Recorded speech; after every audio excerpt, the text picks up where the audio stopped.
നമസ്കാരം, news prime മലയാളത്തിലേക്ക് സ്വാഗതം. ജോയിന്റ് പാർലമെന്ററി കമ്മിറ്റി അഥവാ JPC പ്രത്യേക അധികാരമുള്ള പാർലമെന്റിന്റെ സ്റ്റാൻഡിംഗ് കമ്മിറ്റിയാണ്. ഇതിൽ അംഗം കൂടിയായിട്ടുള്ള പ്രിയങ്ക ഗാന്ധി കൃത്യമായി പറയുന്നൊരു കാര്യമുണ്ട്.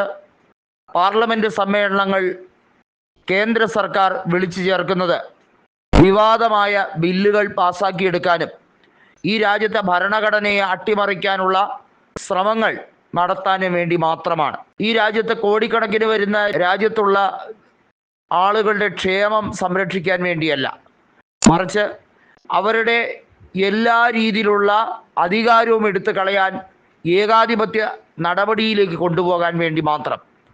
അത് വ്യക്തമാക്കുന്ന നിരവധി സാഹചര്യങ്ങൾ കഴിഞ്ഞ 10 കൊല്ലത്തിനിടയിൽ സംഭവിച്ചു കഴിഞ്ഞു എന്നുള്ളത് വ്യക്തമാണ്. വഖഫ് നിയമ ഭേദഗതിയാണ് ഏറ്റവും ഒടുവിലത്തെ സംഭവ വികാസം. ഏറ്റവും ഒടുവിൽ പ്രിയങ്കയുടെ തെരഞ്ഞെടുപ്പ് റദ്ദാക്കണം എന്ന ആവശ്യവുമായി വലിയ രീതിയിലുള്ള നിയമ പോരാട്ടം നടത്താൻ BJP തുനിയുന്നത് അവരെ എങ്ങനെയും അയോഗ്യമാക്കി അവർക്ക് പാർലമെന്റിൽ പ്രവേശനമില്ലാത്ത രീതിയിലേക്ക് കൊണ്ടുപോകാൻ എന്തെങ്കിലും പോംവഴിയുണ്ടോ? ലോക്സഭാ സ്പീക്കർ ഓം ബിർള ചെയ്തതുപോലെ രാഹുൽ ഗാന്ധിയെ സസ്പെൻഡ് ചെയ്ത ഏകാധിപത്യ നടപടി വീണ്ടും അതിൻ്റെ ഒരു തനി ആവർത്തനം എന്ന രീതിയിലേക്ക് കാര്യങ്ങൾ കൊണ്ടുപോവുകയാണ്. പാർലമെന്റ് സമ്മേളനം അടിയന്തരമായി ചേരണം എന്ന് പറഞ്ഞത് ഓപ്പറേഷൻ സിന്ദൂറിന് ശേഷമായിരുന്നു.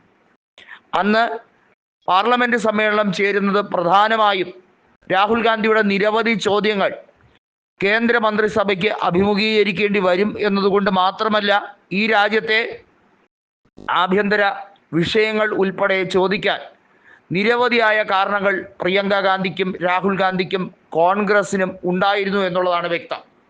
പക്ഷെ അതൊക്കെ കണ്ടില്ല കേട്ടില്ല എന്ന രീതിയിൽ അതൊന്നും ഗൗനിക്കാതെ പ്രതിപക്ഷ MPമാരെ കൂടി ഉൾപ്പെടുത്തി ഒരു വിദേശ പര്യടന നടത്തിക്കൊണ്ട് പ്രതിപക്ഷത്തുള്ളവരിൽ സ്പ്ലിറ്റ് ഉണ്ടാക്കി കളയാം എന്ന് BJP വ്യാമോഹിച്ചു.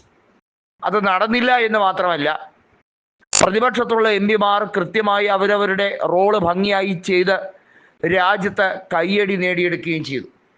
ക്രെഡിറ്റ് ഒറ്റയ്ക്ക് അടിച്ചുകൊണ്ട് പോകാം എന്ന് കരുതിയ നരേന്ദ്രമോദിക്ക് കണക്കൂട്ടലെല്ലാം തെറ്റിയിരിക്കുകയാണ്. എങ്ങനെയും 2004 മുതൽ 2014 വരെ ഡോക്ടർ മൻമോഹൻ സിംഗ് അധികാരത്തിലിരുന്നപ്പോൾ നടപ്പിലാക്കിയ നിരവധിയായ ജനോപകാരപ്രദമായ സ്കീമുകൾ അതെല്ലാം തന്നെ പലതും പേര് മാറ്റിക്കുറിച്ച് നരേന്ദ്രമോദി സർക്കാർ അതെല്ലാം നിരവധിയായ യോജനകൾ എന്ന പേരിൽ തനി ആവർത്തനം നടത്തുമ്പോൾ തൊഴിലുറപ്പ് പദ്ധതിയൊക്കെ പരിപൂർണമായി അട്ടിമറിക്കുകയാണ് ചെയ്തത്. സാമ്പത്തിക രംഗത്തെ പരിപൂർണമായി സ്വകാര്യവൽക്കരിക്കാനും ശ്രമിച്ചുകൊണ്ടിരിക്കുകയാണ്. ഇന്ത്യയിലെ പൊതുമേഖലാ സ്ഥാപനങ്ങളെ ഓരോന്നായി വിറ്റഴിച്ച് വിദേശ നിക്ഷേപം കൂടുതലായി ഉയർത്താൻ ശ്രമിക്കുന്നു.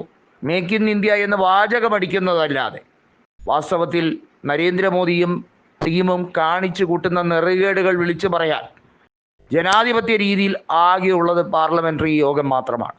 അതിനുപോലും സമ്മതിക്കാതെ പ്രിയങ്കയെ എങ്ങനെയും അയോഗ്യമാക്കുക, എങ്ങനെയും അവരുടെ തെരഞ്ഞെടുപ്പിനെ റദ്ദാക്കുക, ഈ വളഞ്ഞ ബുദ്ധിയാണ് പൊളിച്ചടുക്കിക്കൊണ്ട് വീണ്ടും ആ ആവശ്യം ഉന്നയിച്ചിരിക്കുന്നത്. പാർലമെന്റ് യോഗം സമ്മേളിക്കേണ്ടതിൻ്റെ ആവശ്യകത. ഇതിനായി ഓം ബിർളയെ കാണും. ഓം ബിർളയെ കണ്ട് നേരിട്ട് കാര്യങ്ങൾ അവതരിപ്പിച്ചുകൊണ്ട് പാർലമെന്റിൻ്റെ യോഗം തുടങ്ങണം എന്ന ആവശ്യമാണ് ഉന്നയിച്ചിരിക്കുന്നത്.